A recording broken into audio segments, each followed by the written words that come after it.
Hello everyone, and this is my review for TNA Impact Wrestling on September 2nd, 2015. And, you know, this week they started the whole Global Force Wrestling, Impact Wrestling invasion angle. As well as they had a few other angles that were going on that don't have anything to particularly do with it, which, in my mind, is kind of a mistake. I feel like they should have everything kind of intertwined when they're doing invasion angles like that, but you know, it is what it is in this case. So I'll go with those two areas that don't involve the invasion, this whole invasion or hostile takeover as they were putting it tonight. First of all, you had Madison Rain, not Madison Rain, but you had Velvet Sky out there, basically cutting a promo on Tara Terrell and the Dollhouse and everything in that aspect, and of course from the tag from the week before.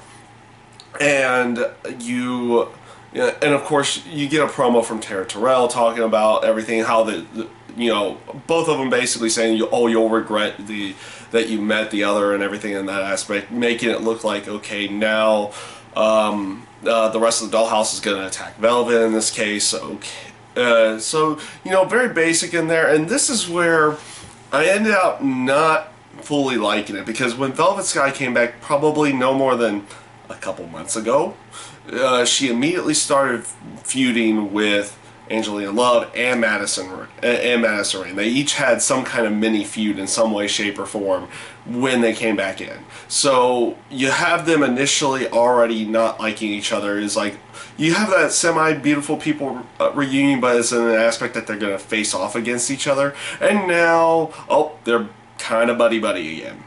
Where, you know, Angelina Love and Madison Rain really had nothing to do with this whole Dollhouse thing beforehand. Now they're going to buddy-buddy up with Velvet Sky. And it's like, oh, the beautiful people are back. Alright. Don't necessarily like when they do things like that. I feel like it's one of those it's those plot holes in wrestling where they mess up. This doesn't just happen in TNA. It happens in almost every other promotion that's out there as well. So again, it's just one of those areas like, okay, no more than a couple months ago, these three were kind of at each other's throat, where, you know, Angelina and Madison were going after Velvet, and now they're going to be buddy-buddy now, going up against the Dollhouse. Okay. I guess this is where we're going to have to go with it, but they don't, in this case, it doesn't really work for them to actually re-teaming up. You didn't really get any kind of attention moment saying, oh, they're going to come out here and attack Velvet Sky. You just kind of got them coming out there and helping her in this case. So it just didn't come off all that well in my mind, and it is what it is. So we'll see where they go with the storyline, but again, not a very good start towards this. They probably would have been better suited off with you know, Kim, Brooke, you know, people that have been intertwined into this storyline, maybe even Awesome Kong, something in that sense. But this is where they're going for the time being. Also, the other one that did not involve the invasion angle was the Matt Hardy EC3 match for the World Heavyweight title. Good match, but good match in my point of view, and also probably the right way of going. Matt Hardy will not be that first person that actually pins EC3 in here. It just, that aspect didn't feel right in there. But the whole aspect, now you get this area of what are they going to have Jeff Hardy do? What are they going to have him do in the terms of the fact that he has to work for EC3 now and everything in there? It's going to lead to probably something that's at least semi-interesting in there. Hopefully it's not one of those whole you're my slave, do this or you're fired type things, though it probably will have some aspects of that in there. But maybe even grow some tension to the aspect that, oh, maybe Jeff Hardy kind of likes working for EC3 at some point. Maybe tease a little bit of a heel turn before he actually doesn't turn heel and actually goes against EC3 in some way, shape, or form. You can see something building into a full-on Jeff Hardy EC3 feud again, because they've always had this once before, and they can work it again, and they can are obviously working in a different angle now. So we'll see where they go with everything there. I actually kind of like this entire segment of the show, with all with their building up of that match, and then going into the actual match itself was a very enjoyable one as well. So I actually like that portion of the show. So this leads to the whole Global Force Wrestling invading or hostile takeover of TNA Impact. There are certain aspects of it I liked throughout the entire thing. I liked the beginning with Jeff Jarrett's promo coming out there saying, hey, this is a hostile takeover. Get the story premise going out there. And then you got Chris Malinsky doing a open challenge, and Bobby Lashley's that one. I like the aspect that, the Global Force Wrestling guys were interfering in every single match throughout the entire time, causing their guys not to either lose cleanly or something in some way, trying to get these guys put over as a group a little bit throughout the entire night.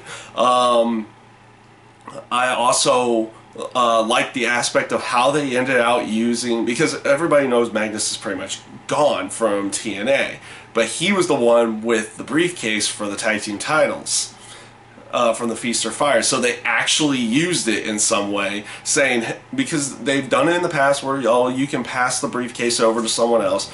They actually have it to where they say, Karen says, like, hey, Magnus gave this to us, and we're going to use this to cash in and try to take the tag team titles, which they ended out doing. I actually liked how they did everything in that aspect throughout the night.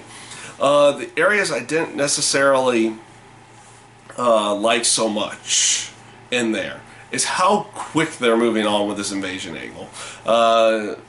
They could have done something that would have dragged on for months and months and months, and maybe build into Bound for Glory or something like that. And instead you're getting a really quick invasion angle, because it's going to end in a couple weeks, and I'll talk about that in a few moments. Because you also had not only did you have the TNA tag team title change, but you also had TNA get one back type moment. I'm not necessarily too fond of that either, though. I'm a big fan of Bobby Roode's work. I'm not a big fan of the aspect that is like, okay, Global Force Wrestling got one here, and then TNA has to immediately take it back by taking the King of the Mountain title.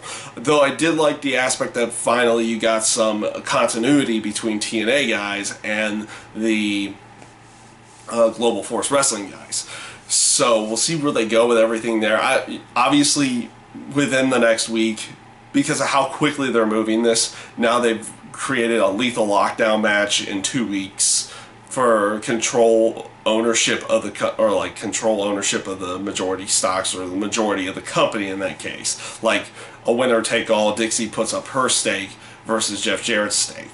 First of all, that doesn't make a lick of sense in any way, because it's been announced, even announced on TNA, is like Jeff Jarrett only has a 15% stake. So she's got to put up a far bigger stake than Jeff technically does, even though he's still, putting up his ownership in the company in a winner-take-all match. It like logically doesn't fully make sense in there, but you knew it would be somewhere where they would go with that, and I'm actually completely okay where they're going with that. It's just, why do it so quickly? Why get this storyline out of the way so quickly? They could have built it up to be so much more, and they're throwing it out there so quick to get it on TV. Like, they could have finished the tapings and not fully finished the storyline, and you can go into the next set of tapings, maybe end it there, or full on continue it, lead it into Bound for Glory or something in there. Instead, you're having it end literally 2 weeks after it started, and that's where I feel like they kind of messed up with this hostile takeover, this invasion angle that they're going with, is how quickly they're going to end it.